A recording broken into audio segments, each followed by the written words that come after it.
Welcome to my betta farm. More betta fish there. So let's start here. This is my breeder, Samurai Hook.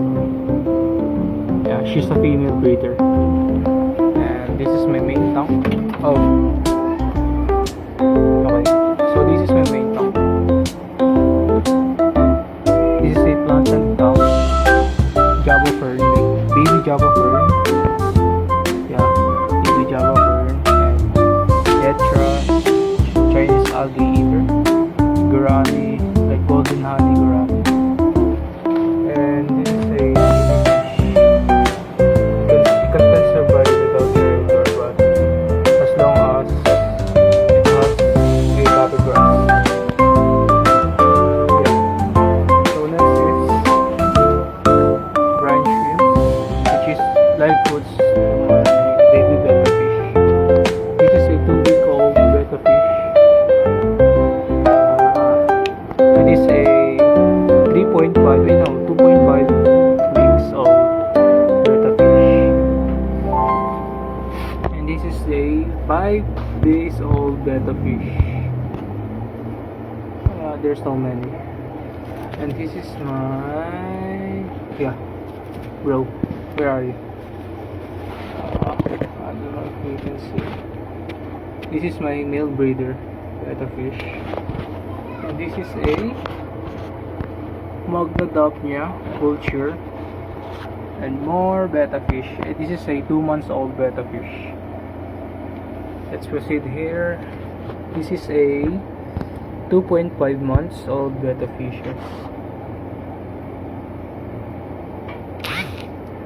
And this is a 3 weeks old betta fish. This is their live foods, baby brine shrimps.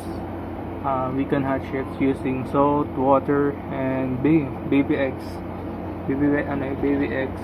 And this is a live foods, red blood worms, tubifex. Yeah, let's proceed here. This is more betta fish. This is a mixed breed with wild betta fish and green betta fish.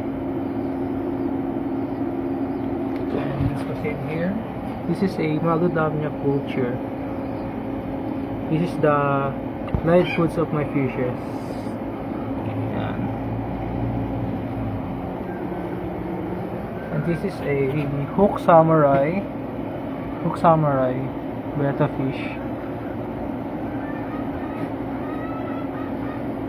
Yeah. And this is more Hook Samurai. I know. Avatar Samurai. Jeans. Green. Hook. And this is more.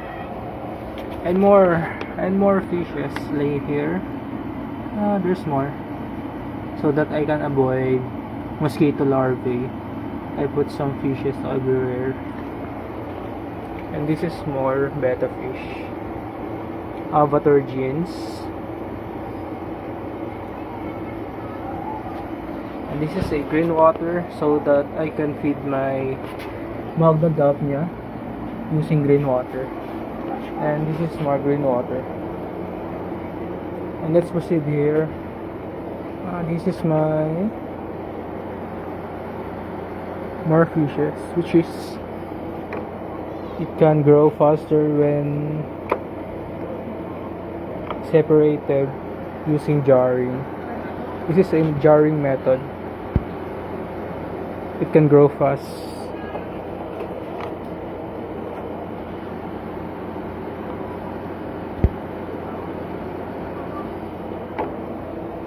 And more fishes, like let's pick one.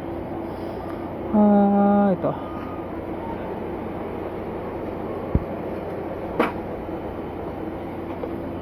More. Yeah. And that's all for today. Yeah. I have a betta kit cure here so that it can cure betta fishes. Rock salt, some food here, some foods, turmeric powder, betta food. Yeah, some essentials over here like ito, dried tube effects, which is I can feed them when I don't have a live foods. And this is a pudding, fish food pudding. Yeah, gel food. One like parang gel food tawag sa kanila. And that's all.